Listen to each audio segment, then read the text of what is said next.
What's up, guys? Welcome back to the channel. Here we are with India versus China 2024 military/army comparison.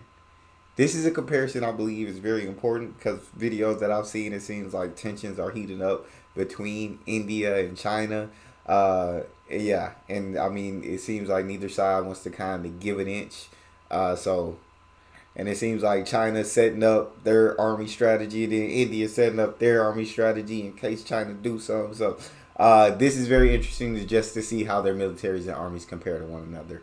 Before we do dive into this, make sure you guys subscribe, ring notification bell, give the video a thumbs up, and let's do it. With China and India gridlocked over their border disputes, a peaceful resolution isn't in sight. In fact, both nations are bolstering their military presence, which can easily spill over into an all-out war. If these nuclear superpowers clash, the military strength of both nations will decide the extent of the conflict. So which nation has a stronger army, China or India? We'll compare the two countries side by side, starting with India. India's military strength can be determined based on many metrics, but its land forces are one of the most significant elements. Experiencing constant population growth since 1971, India has also raised a number of active duty soldiers. As of today, India has approximately 1.4 million active personnel and 300,000 reserve fighters. If needed, the country can enlist additional troops from a pool of nearly 320 million people available for military service. India has the edge over most other nations in terms of sheer numbers, but it also has a high-quality training program. The country is known for its proficiency in mountain warfare, even having a dedicated high-altitude warfare school, or HAWS, a premier training center that prepares troops for some of the harshest battle environments. The ability of Indian soldiers to protect their homeland at high altitudes has been demonstrated several times throughout history. The most famous example is the battle for the Siachen Glacier, which sits at over 15,000 feet above sea level. This is the highest battlefield on the planet and is characterized by freezing conditions where most people die from the cold rather than gunfire. The unforgiving winter didn't stop Indian troops from prevailing over their opponents in the Siachen conflict, which saw India wage war against Pakistan for a 1,000 square mile territory. The intermittent clashes lasted for nearly 20 years and ended in a resounding victory for India that proved the courage and readiness of its soldiers. Having reliable fighters is essential. Most of the potential war against China will take place throughout the Chinese-Indian border, not just glaciers and other hard-to-reach areas. If India is to stand a chance against China, it needs more than just experienced soldiers. They need an artillery force to match. That's exactly what India... I just want to say, it seems like if you can fight on in freezing the weather, you can fight almost anywhere, you ask me, because I cannot stand the cold. And for them to be trained in such an environment where it says like the cold more than likely gonna kill you than the actual enemy, to fight in that environment, to thrive in that environment, to win, that's huge. That's huge. All right, but let's hear about the artillery. Just experienced soldiers. They need an artillery force to match. That's exactly what India has, thanks to its $70 billion military budget. On top of this, the country buys and develops tanks, missile systems, infantry combat vehicles, and other equipment that cements its place as a formidable military power. Let's break down India's military equipment by numbers. Currently, the country has approximately 4,600 tanks, 8,600 armored fighting vehicles, and 2,799 artillery units. But what's under the hood of those war machines? Is the technology modern or outdated?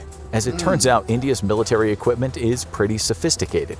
Take the T-90 tanks as an example. Developed and imported from Russia, the T-90 is one of the mightiest battle machines in India's arsenal. The tank's 125mm smoothbore main gun provides tremendous firepower and can fire high-explosive frag ammunition, reflex anti-tank missiles, and armor-piercing fin-stabilized discarding sabot rounds. Not only that, but Indian soldiers can replace the tank gun without disassembling the inner turret. This lets them return the tank to action faster and more safely if its main gun is damaged. To complement a high-quality fleet of tanks, India has a reliable system of infantry fighting vehicles. Out of the 8,600 vehicles of the sort, the BMP-2 stands out. With a design similar to its predecessor, the BMP-2 is a serviceable and agile vehicle with a robust engine that's perfect for most missions. It also has reinforced armor, especially in the front, which is typically the most vulnerable part of this type of vehicle. The That BMP-2 makes and most sense. other Indian infantry combat vehicles have exceptional armament. Fitted with a 2-man turret, it can take on groups of opponents with relative ease. The vehicle comes with a dual-fed 30mm cannon and a 73mm Jesus. low-velocity gun. The cannon is especially impressive as it fires armor-piercing high-T and HE frag ammunition. It can obliterate armored targets from 1.5 miles away and ground God targets from nearly dang. 3 miles away. India's land troops sound reliable. But what about the country's air defenses? There are several strong points in the country's aviation force. Yeah, hey, them land troops, Jesus, these tanks and because I don't know much about like military grade tanks and military guns and all these army equipment. You feel me? So I love that the fact that they take their time to explain like it's modern, explain the capabilities of what it can do. Cause hitting somebody from 3 miles away in a tank that's really like baffling to me. That's dope. So it seems like India on land, India ready to go to war with anybody. On the land, India, who want the smoke? Who want the smoke? Okay, well we about to see what India can do in the air. Forces, including 170 fighter aircraft. Most of India's aircraft, like the French Dassault Rafale, are characterized by versatility and interoperability. This means that the jets can easily conduct different kinds of missions and collaborate with allied aircraft. They also come with advanced communication systems to coordinate their assaults with other pilots for maximum efficiency. Another great thing about Indian fighter jets is that they can take on different roles. For example, a pilot can instantly switch the purpose of their plane from strike force to protective missions. Other uses of India's aircraft include reversibility, which is canceling tasks at the very last second and gathering intelligence. Not only that, but India's combat aircraft also has high survivability and the capacity to engage targets in different environments. That's because the jets feature high-efficiency weapon systems and defense measures to keep the enemy from taking them down easily. For instance, if Indian pilots need to defend a base or a strategic area from Chinese planes, they can do so with EM and Mica-IR air-to-air missiles. Likewise, they can perform ultra-effective precision ground assaults with built-in AASM Hammer air-to-surface and Scalp EG cruise missiles. Finally, if the goal is to intercept and destroy enemy ships, AIM-39 Exocet sea-skimming missiles can be the difference maker. If some of the battles in the prospective war against China take place in congested, isolated areas that fighter jets can't access without a runway, India has more than 700 helicopters to deploy. Some of them are utility helicopters designed to transport troops and perform various logistics operations, but others are combat helicopters that can shower the enemy with gunfire and missiles. That's precisely what the MiL Mi-24 does. Imported from Russia, the helicopter is a reliable addition to India's air forces. It has a revamped wing design to maintain the vertical motion of the rotor by about 30% at high speeds, and can also hold suspended weapons. It's also equipped with a 3-wheel landing gear, double-tiered front leg, and 2 engines that generate more than 4,000 horsepower combined. As such, the Mi-24 can reach and land in distant areas rapidly and safely. In terms of weaponry, the Mi-24 and many other helicopters in the Indian fleet have revolving turrets with rotating 12.7mm machine guns that can hold well over 1,400 rounds. These are perfect for taking down groups of enemy soldiers in quick succession. India's helicopters also often have 4 blocks that can hold S-5 missiles, 4 bombs, and many napalm containers. They can even store air-to-ground rockets and anti-tank guided missiles for extra firepower. All of this translates to a powerful force which would definitely carry a heavy burden in the potential war against China. Another branch that would prove invaluable. So they said, what you wanted in the land? What you wanted in the air? We good. We got all these jets that are very, it seems like these jets, fighter jets are very versatile. They can be on attack, they can be on defense. They're equipped to do either or, and they're well armored. It seems like India gets a lot of its army equipment from Russia. And it sounds like Russia makes absolutely phenomenal army equipment that is well armored, that is great if you want to go on attack, great if you want to go on defense. And just in case ain't no runways coming through, they said, well, we'll let them choppers out. We'll let them helicopters go and see how y'all like that. So so far, India sounds very great on land, adjustable to any environment that they have to fight in. They sound great in the air, very versatile in their capabilities. So let's see what they look like in the water.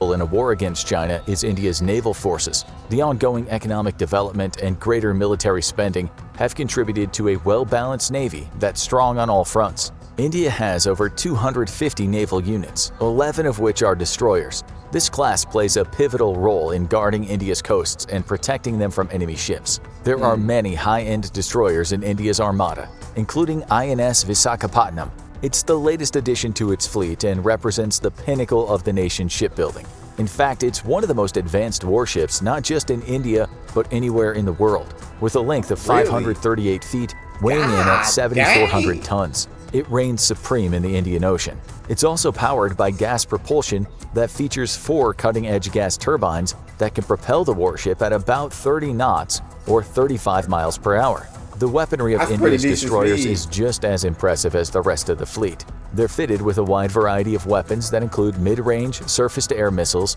surface-to-surface missiles, torpedo launchers, anti-submarine rocket launchers, and rapid gun mounts, all of which allow India to obliterate a wide range of naval threats. Mighty destroyers aren't the only strength of India's armada. The nation can also deploy more than 10 frigates, 20 corvettes, and 15 submarines to improve its fighting chances. But the undisputed ruler of India's fleet is INS Vikramaditya, a Kiev-class aircraft carrier that struck fear into the hearts of enemies since 2013 when it first entered service. Whether India engages its opponent or has to defend itself, this aircraft carrier can be an ace up its sleeve. It has many destructive missiles, such as surface-to-air projectiles, and a variety of high-caliber machine guns. What's also admirable about the vessel is that it can carry up to 36 planes, including 26 Mikoyan multi-role fighters and 10 Kamov helicopters. The impressive armament means that India can not only engage threats but also neutralize attacking enemy troops before they reach their intended targets. And it can do so from pretty much any position. The INS Vikramaditya has powerful engines capable of outputting 180,000 shp, or shaft horsepower, enabling the vessel to reach high speeds and support the rest of India's military from different locations. Now, you're probably thinking, well-trained soldiers, robust tanks, destructive fighter jets, and a powerful navy are all nice-to-haves. But India is a nuclear force, isn't it? Absolutely. Although India has That's crazy. So, I mean, you said all nice to have. Yeah, they good on land, they good in the water, they good in the air. They're ready for war. India's not a country that's ever going to invade. They're not a country that's ever going to start anything with another country. But they're a country that's prepared to defend themselves if somebody else want to start something. It's like, if y'all want to start something, we can. We are ready and prepared and well equipped to defend ourselves in whatever environment. But if we can, we rather talk it out. We rather go a peaceful route. We rather not have to go to war. But if y'all lead to that as the only option, then we prepared to do that. Officially released the size of its nuclear arsenal, some estimates suggest the country has more than 160 warheads at its disposal. These are by far the most powerful weapon in India's military, but we're covering them last since India is unlikely to use them in the potential conflict against China. If either side launched a nuclear warhead, it would probably cause a chain reaction that could plunge the world into World War III, which would end. It's like, I guess it's, when you launch a nuke, it's like mutual destruction is gonna happen. You feel me?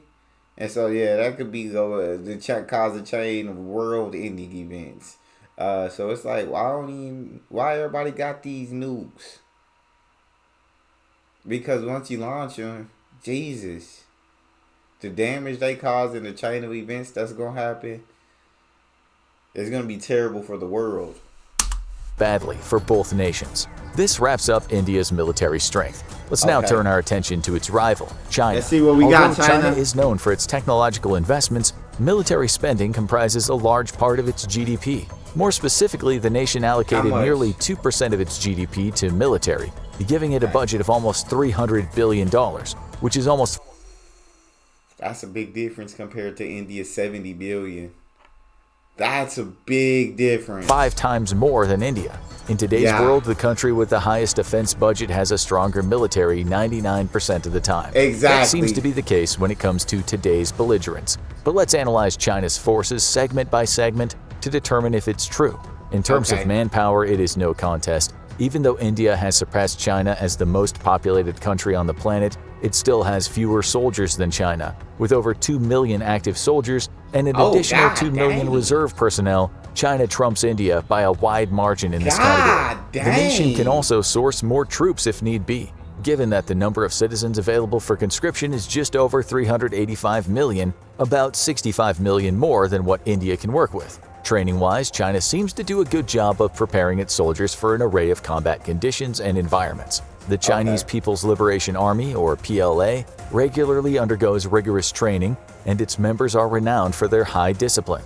But does discipline translate into combat readiness? It's hard to get a clear picture of how well trained the Chinese military really is. For one, the communist government rarely discloses details about its army, clouding everyone's perception of its military strength. Some sources say Chinese soldiers are fully fledged war machines, while others are skeptical of their battle readiness. It seems there's more merit to the latter viewpoint. The reason is simple. The PLA hasn't been in a major battle for over 4 decades, since it clashed with Vietnam in the Sino-Vietnamese War. Even though both sides claimed victory, it's hard to say who prevailed. One thing was certain, the PLA's invasion was far from successful. Vietnam retained its dominion over Cambodia for an additional 10 years and decimated China's military, killing over 30,000 soldiers. The ghost of this conflict still looms over the PLA, and the lack of first-hand combat experience is undeniable. Only a handful of war veterans are still in service, so it's no wonder why many doubt that Chinese soldiers are ready for an all-out war.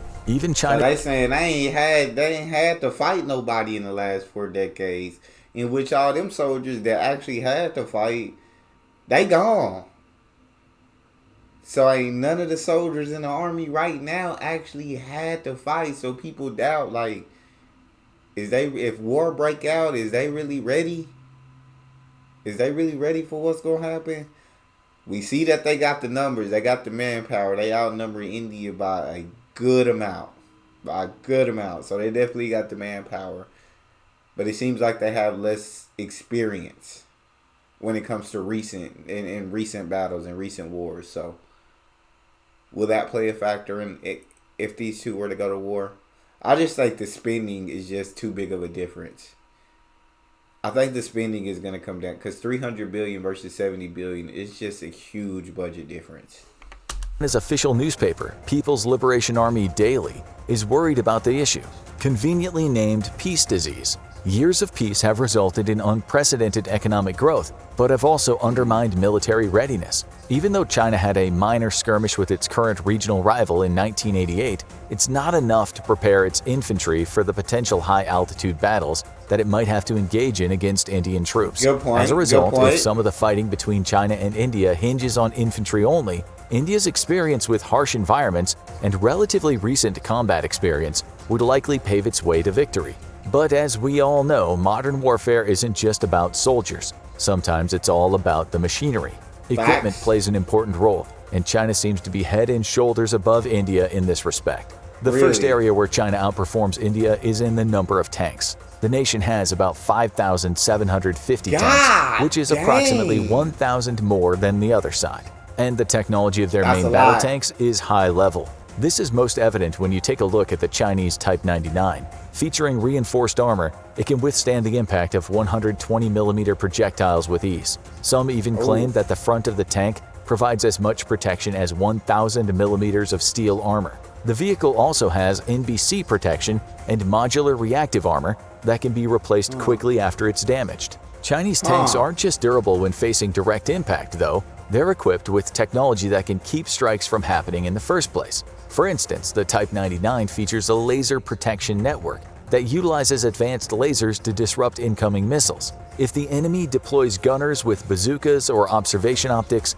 the tank can use infrared guidance signals to stop the opponent in their tracks. The protection system is also effective against helicopters. To support its tank dominance, China can draw from its stockpile of more than 14,000 infantry combat vehicles, a fleet that's nearly twice the size of India's. There are many highlights of China's infantry battle vehicles, but the ZBD-08 might be the most impressive specimen yet. The Chinese drew inspiration for this vehicle from the Russian BMP-3, and although the Chinese version resembles the BMP-3, it is far more advanced. The unit has a redefined layout that addresses many drawbacks of the Russian version, eliminating the cramped exits and tightly packed troop compartments. It does so by putting the engine in the front and the crew cabins in the back, giving soldiers more room to operate the vehicle. Protection's also been elevated. The ZBD-08 has a steel hull and is compatible with modular armor that can add even more protection.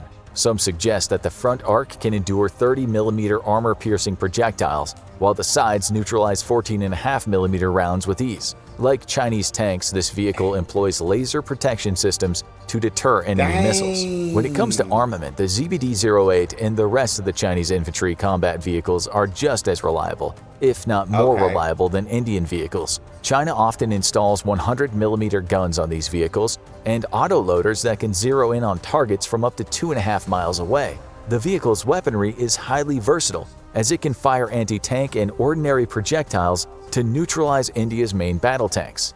Given the larger number of tanks and vehicles, it's easy to see why China's equipment more than makes up for its lack of recent experience. The difference between the PLA and India is even more evident when you consider China's Air Force. Yeah, I don't know. Just the sheer outnumbering of the tanks and the sheer outnumbering of the armor fighter vehicles. Even though they have a lot less experience, they have a lot more weapons. And it seems like their weapons, and he says they're on par, if not better, with India's vehicles. So on the land, it just looks like China would take it. But I've never researched how wars are won, what all goes into winning a war, everything. And so all I can go off is these numbers in this video. But geez, China's numbers are big. Which consists of about 2,000 more aircraft than India's squadron.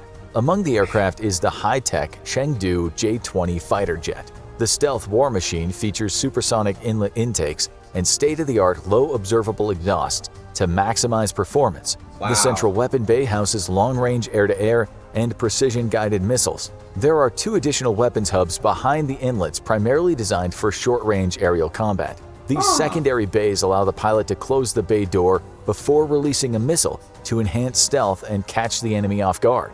The PLA is also famous for its world-class helicopters like the Z-10. Developed for high-octane air-to-air combat and anti-armor assaults, the helicopter has all it takes to decimate enemies in areas inaccessible to the J-20 and other fighter jets. It comes with a 30mm cannon as well as an HJ-9 anti-tank and TY-90 air-to-air missile to vanquish different types of threats. The Z-10 can even hold rocket pods and boasts armor plates, while the sloped sides reduce radar detection. With China's ground and aerial supremacy established, it's time to assess the PLA's naval capabilities. Let's see. Does India at least stand a chance in this area? Probably not, considering the size of the Chinese armada. The country has nearly 750 naval units, dwarfing the 250 Indian vessels. The fact that China would emerge victorious in naval combat is even more obvious when you take the technology of the PLA's fleet into account. For example, the Type 55 destroyer is a mighty warship that can annihilate pretty much anything in its path stealthily.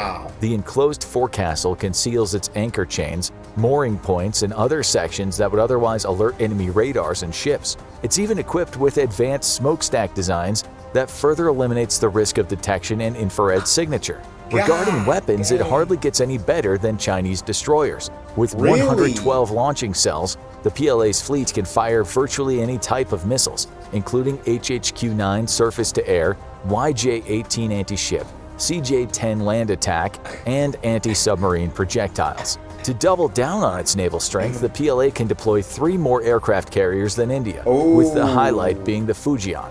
It's the largest of all Chinese carriers and even rivals the USS Ford nuclear-powered vessel. It features electromagnetic catapults to launch heavier aircraft faster, 8 oil-fired boilers, and steam turbines that generate a whopping 220,000 horsepower for quick transportation.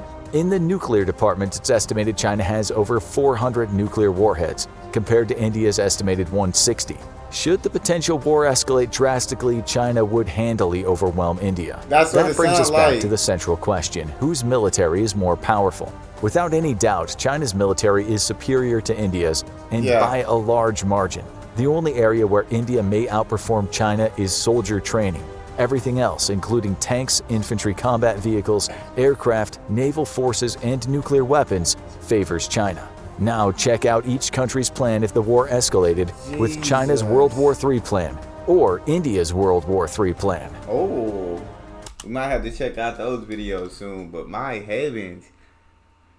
Yeah, it just seems like if they went to war today, China's just numbers are too overwhelming for India to handle. Of course, I'm not sure how it will go down. I can't predict the future, and I definitely can't predict how war will turn out with knowing as little as I do about war.